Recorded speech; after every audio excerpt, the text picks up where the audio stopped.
Hello, and welcome to another episode of the Driven Shot podcast. My name is Peter Monana, also known as Barca DNA on Twitter, and I'll be covering the season review between FC Barcelona and Hansi Flick. Of course, Barcelona in the 24 to 25 season, winning the domestic treble. And so today will be the season review of what has been a very, very good campaign for Hansi Flick and his men. So, without further ado, let's get to it.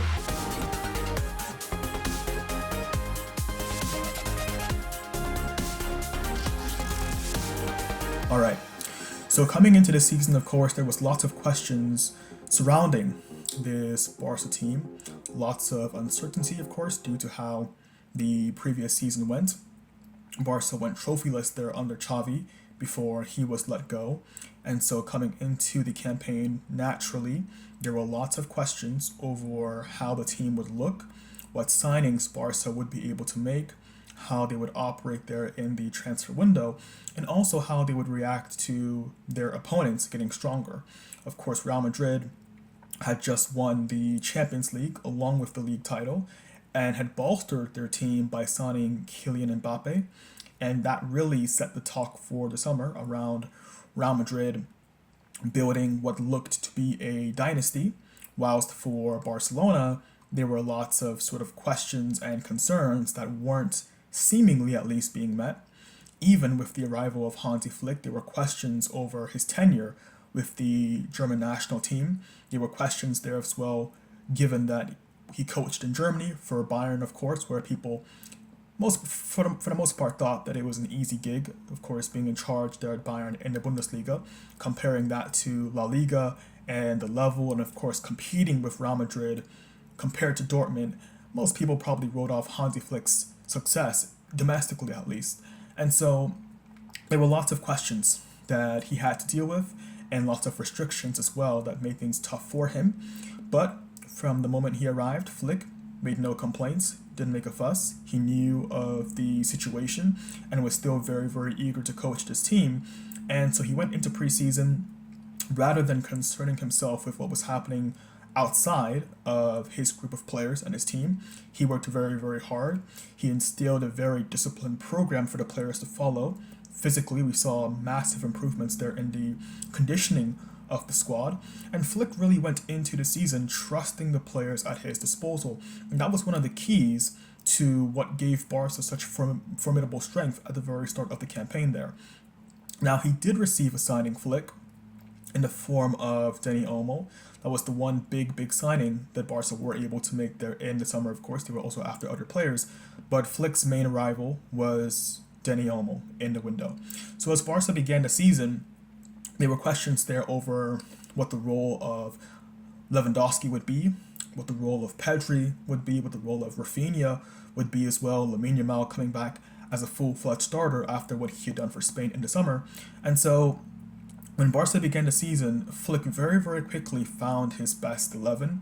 He found a tremendous way to, in many ways, pick off where Xavi left off with Rafinha, playing him as almost an inverted winger, and Rafinha, as a result, really growing into the role. We saw flashes of that against PSG in Xavi's last season where he made that adjustment, but Rafinha really under Flick took off in that position. He was absolutely brilliant there from the very first matches of the season, really found his feet quickly, and went on to have a season worthy of a Ballon d'Or. It was absolutely sensational. And so I'll begin this phase here of the video by breaking down each facet when it comes to Barca's competitions. I would be doing that separately, and we'll begin with Barca's form in La Liga.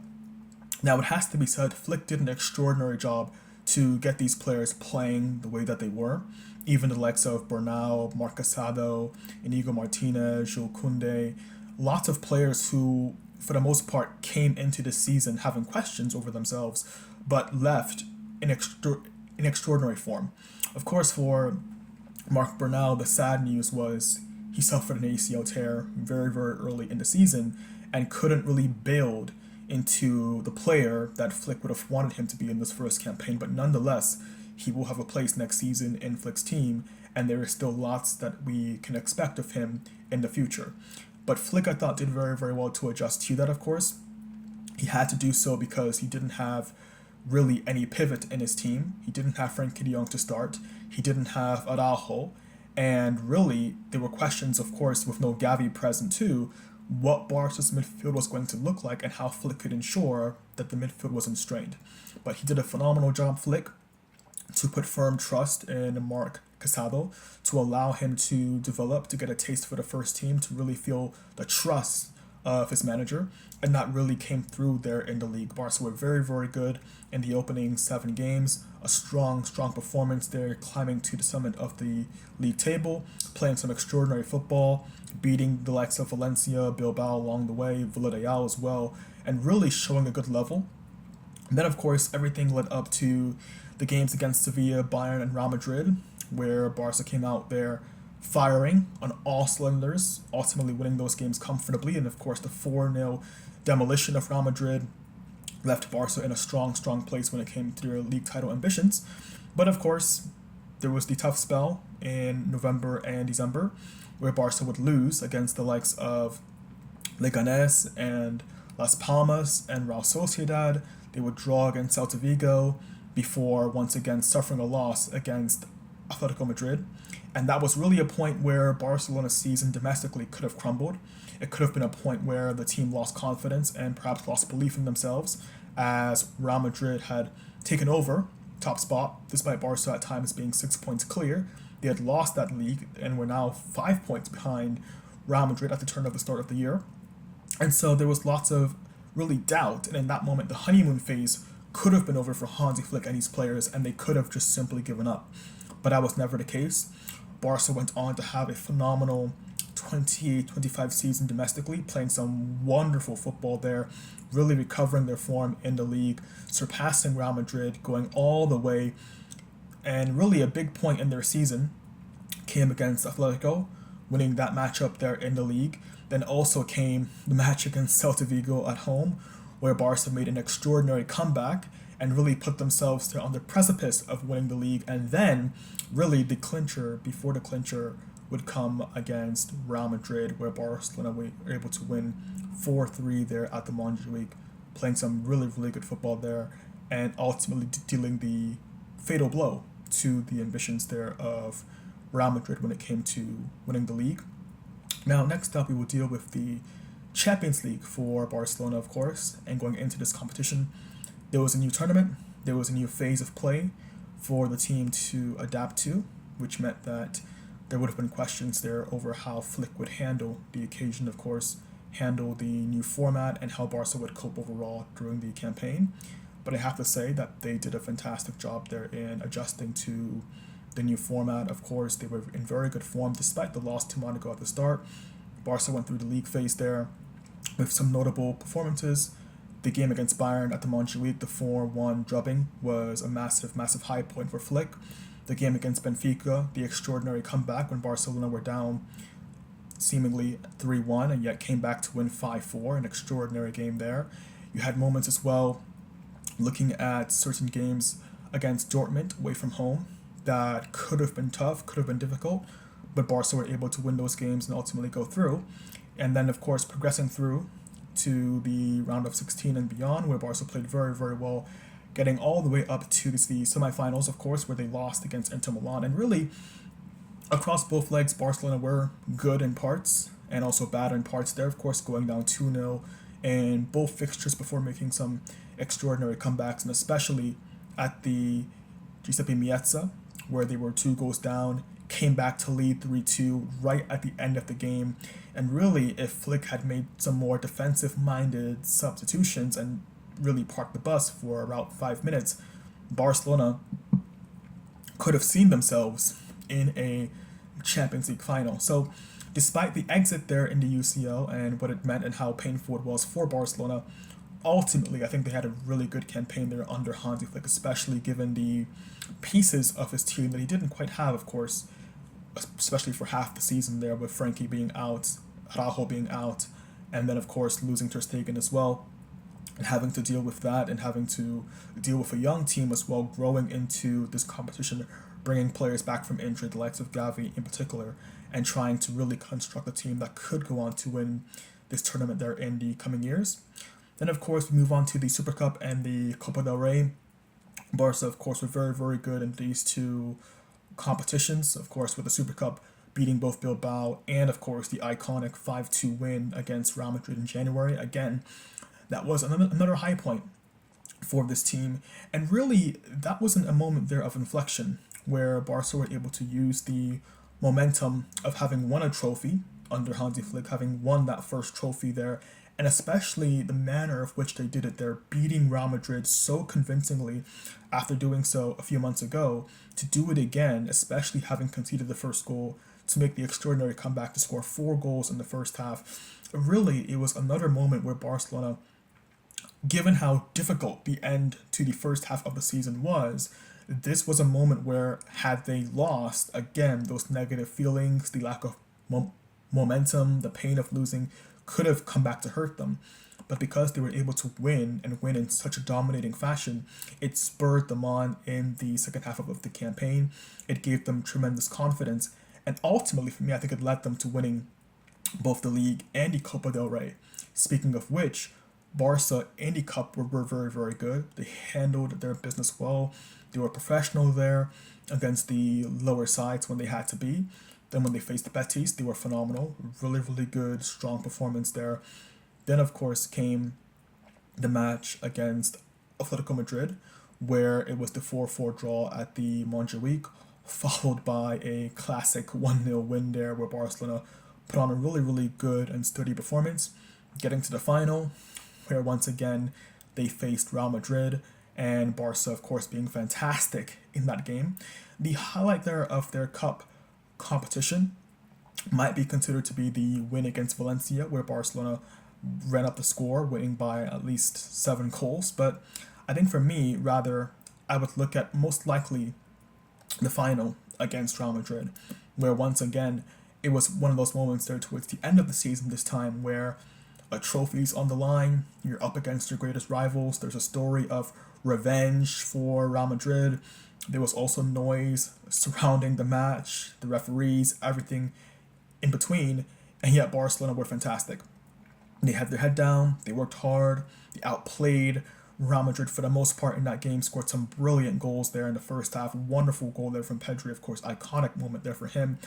Real Madrid responded well in the second half, did get back into the game, were pushing Barca all the way, but even when Barca were down by 2-1 with barely 10 minutes to go, they showed again under Hansi Flick why this team does not give up. Several moments there during the season, they've had moments where they were 2-1 down, 3-1 down, 2-0 down, and it simply doesn't matter. This team always knows how to come back. They always know how to give themselves a leg to stand on.